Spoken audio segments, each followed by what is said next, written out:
nagtakbo-takbo yan sa labas, Mika. Ang saya-saya niya doon sa garden. Sabi na eh. Doon sa likod. Kaya amoy. Kasi ang kulit. Balik-balik siya doon. Lahat ng ano pinag-iikutan niya doon. Ang saya-saya niya. Love ko si Taj.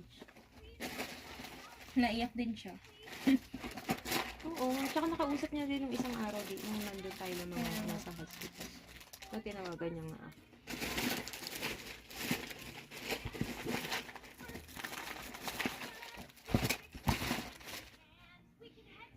I-send mo na lang yung details tsaka anong picture ni tatay. Yung golden ba natawagan na?